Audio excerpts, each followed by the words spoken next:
ಯಾರು? ನಮಸ್ತೆ ಸರ್, ನಾನು ತೇಜಸ್ ಅಂತ ಮತ್ತೆ ಕೃತಿ.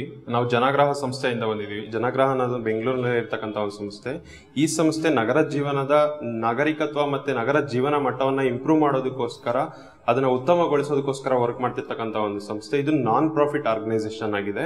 ನಾವು ಒಂದು ರಿಸರ್ಚ್ ಟೀಮ್ ಅಲ್ಲಿ ವರ್ಕ್ ಮಾಡ್ತಾ ಇದೀವಿ. ಸಿಟಿಜನ್ಶಿಪ್ ಇಂಡೆಕ್ಸ್ ಅಂತ ಒಂದು ಟಾಪಿಕ್ ಬಗ್ಗೆ ನಾವೀಗ ರಿಸರ್ಚ್ ಮಾಡ್ತಾ ಇದೀವಿ, ನಾಗರಿಕತ್ವದ ಬಗ್ಗೆ. ನಿಮ್ಮಿಂದ ಯಾವುದೇ ಮಾಹಿತಿನ ನಾವು ಕಲೆಕ್ಟ್ ಮಾಡಿದ್ರು ಕೂಡ ಅದು ರಿಸರ್ಚ್ ಪರ್ಪಸ್ಗೆ ಮಾತ್ರ ಯೂಸ್ ಮಾಡ್ತೀವಿ, ಬೇರೆ ಎಲ್ಲೋ ಅದನ್ನ ಯೂಸ್ ಮಾಡೋದಿಲ್ಲ. ನಿಮ್ಮ ಹೆಸರು ಕೂಡ ನಾವು ಬೇರೆ ಯಾವ ಕಡೆನೂ ಬಳಸೋದಿಲ್ಲ.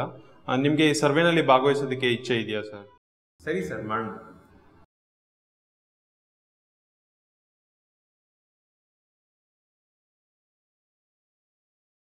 Thank you.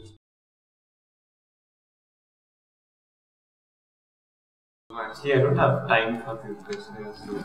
Citizenship is a very important part of, improving for letting the country or any city work properly for everybody. Only if we have information can we actually make a change and improve the quality of life in citizenship. And through this survey, we are also giving you an opportunity to serve your country and your society. So if you take part in this survey with us, you would be contributing towards improving the quality of life and citizenship in Bangalore. So would you like to take part in the survey? Yeah, I'm willing to participate in the survey. Where should I sign?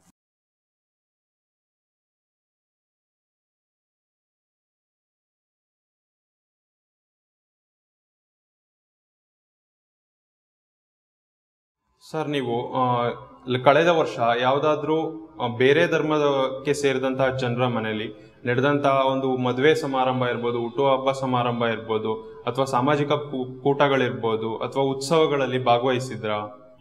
ಈ ಥರ question ಯಾಕೆ sir? Sir, ಏನಕ್ಕೆ ಅಂತಂದ್ರೆ ನಾವು ನಿಮ್ಮ ಹತ್ರ collect ಮಾಡಿದ information ನಾವು ಎಲ್ಲೂ ಶೇರ್ ಮಾಡ್ಕೊಳೋದಕ್ಕೆ ಹೋಗೋದಿಲ್ಲ. ಈವನ್ ವಿತ್ ಗೌರ್ಮೆಂಟ್ ಪೀಪಲ್ ಜೊತೆ ಕೂಡ, ನಾವು ಸರ್ಕಾರದ ಜೊತೆ ಕೂಡ ಶೇರ್ ಮಾಡ್ಕೊಳೋದಿಲ್ಲ. ನಾವು ಏನಕ್ಕೆ ಈ ಥರ ಎಲ್ಲ ಇನ್ಫಾರ್ಮೇಶನ್ ಕೇಳ್ತಿದ್ವಿ ಅಂತಂದ್ರೆ, ನಮ್ಮ ಹತ್ರ ಎಷ್ಟು ಇನ್ಫಾರ್ಮೇಶನ್ ಜಾಸ್ತಿ ಇರುತ್ತೆ, ಸೊ ವಿ ಕ್ಯಾನ್ ಅದ್ರ based on that we can understand more about quality of citizenship. So ಅದಕ್ಕೋಸ್ಕರ ನಾವು ಇದೆಲ್ಲ ಇನ್ಫಾರ್ಮೇಶನ್ ಕಲೆಕ್ಟ್ ಮಾಡ್ತೀವಿ. ಮತ್ತೆ ನಿಮ್ಮ ಇನ್ಫಾರ್ಮೇಶನ್ ನಾವು ಯಾರ ಹತ್ರ ಕೂಡ ಶೇರ್ ಮಾಡ್ಕೊಳೋದಿಲ್ಲ. ಮತ್ತೆ ನಿಮ್ಗೆ ಈಗಲೂ ಕೂಡ ಕೆಲವೊಂದು ಕ್ವಶನ್ಗಳು, ಈ ತರದ ಕ್ವಶನ್ಗಳು ನಿಮ್ಗೆ ಕಂಫರ್ಟಬಲ್ ಅನ್ಸಿಲ್ಲ ಅಂದ್ರೆ ನೀವು ಅದನ್ನ ಸ್ಕಿಪ್ ಮಾಡ್ಬೋದು. ಇಲ್ಲ ಅಂದ್ರೆ ಅದಕ್ಕೆ ಆನ್ಸರ್ ಮಾಡ್ದಲೇ ಕೂಡ ನೀವು ಕಂಟಿನ್ಯೂ ಮಾಡ್ಬೋದು ಸರ್. ಸ್ಕಿಪ್ ಮಾಡಿ. Okay. Which party or parties is currently ruling at the national level? The Indian National Congress, the Bharatiya Janata Party, Janata Dal, United Progressive Alliance, National Democratic Alliance, or you don't know? BJP, no? It is BJP. Excuse me, sir. Excuse me, sir. I cannot, this question is going to be conducted for a specific person, and today the specific person is you. And I cannot take if your answers are, influenced by the crowd.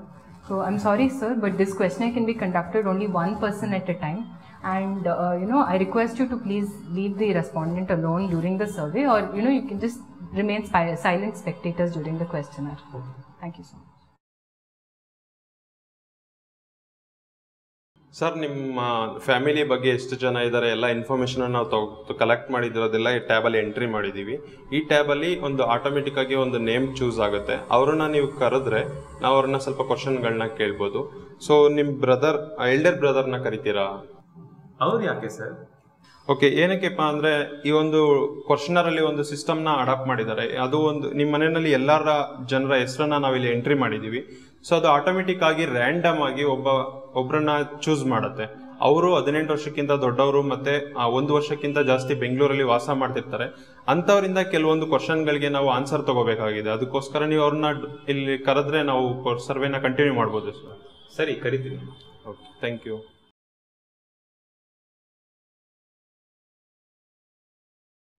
There may be times when in your neighborhood you are not treated equally because of many reasons. It might be caste, religion, language, gender, etc. And in such a situation, when unfair treatment occurs in your locality, why do you think it occurs? I think there are many reasons, and I'm not very well versed with the causes that may be behind these factors. Can you elaborate on this? Can you give me a specific reason as to why it occurs like this?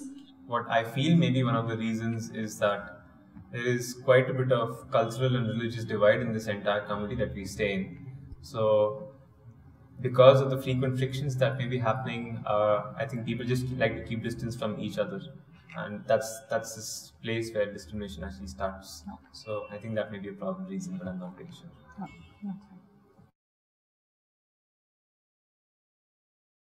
Sir, ನಿಮ್ಮ ಮಗಳಿಗೆ 16 ವರ್ಷ ಆಗಿರುತ್ತೆ ಈಗ ರೀಸೆಂಟಾಗಿ. So ನಿಮ್ಮ ಸಂಬಂಧಿಕರಿಂದ ಅವ್ರ ಮಗಳಿಗೆ ಒಂದು ಮದುವೆ ಪ್ರಪೋಸಲ್ ಬರುತ್ತೆ, ಒಂದು 21 ಇಯರ್ ಆಗಿರ್ತಕ್ಕಂಥ ಒಬ್ಬ ಹುಡುಗನ ಕಡೆಯಿಂದ ಒಂದು ಪ್ರಪೋಸಲ್ ಬರುತ್ತೆ. ಆ ಹುಡುಗ ನಿಮ್ಮ ಮಗಳಿಗೆ ತಕ್ಕ ವರ ಆಗಿರ್ತಾನೆ. ಅಂಥ ಟೈಮಲ್ಲಿ ಅವ್ರ ಫ್ಯಾಮಿಲಿಯವರು ನಿಮಗೆ ಫೋರ್ಸ್ ಮಾಡ್ತಿರ್ತಾರೆ ಮದುವೆನ ಇವಾಗಲೇ ಮಾಡಿಕೊಡಿ ಅಂತ. ಸೊ ನಿಮಗೆ ಗೊತ್ತಿರುತ್ತೆ ಲೀಗಲಿ ಆಗಿ ಭಾರತದಲ್ಲಿ ಒಬ್ಬ ಹೆಣ್ಮಗಳಿಗೆ ಮದುವೆ ಏಜು 18 ವರ್ಷ ಅಥವಾ ಅದಕ್ಕಿಂತ ಜಾಸ್ತಿ ಇರ್ಬೇಕಂತ. ಅಂತ ಟೈಮಲ್ಲಿ ನೀವು ಆ ಮದುವೆಗೆ ಒಪ್ಕೊಂತೀರಾ? ನನಗೇನು ಮಗಳಿಲ್ಲ ಸರ್. ಸರ್, ಈ ಒಂದು ಸಿಚುವೇಶನ್ ನ ಇಮ್ಯಾಜಿನ್ ಮಾಡ್ಕೊಂಡು ಆನ್ಸರ್ ಮಾಡಿ. ಅಂದ್ರೆ ನಿಮ್ಗೆ ಮಗಳು ಇದ್ದಿದ್ರೆ 16 ವರ್ಷ ಇದ್ದಾಗ ಈ ತರ ಒಂದು ಪ್ರಪೋಸಲ್ ಬಂದಿದ್ರೆ ನೀವೇನ್ ಮಾಡ್ತಿದ್ರಿ ಅಂತ ಸಮಯದಲ್ಲಿ? ಓ ಹಾಗಾ?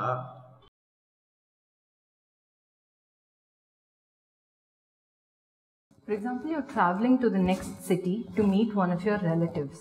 You go to the railway station and you find that the ticket that you have reserved is still on a waiting list. At such a time, the conductor suggests to you that if you pay him a bribe, he can get your ticket confirmed. What would you do when you're faced with such a situation?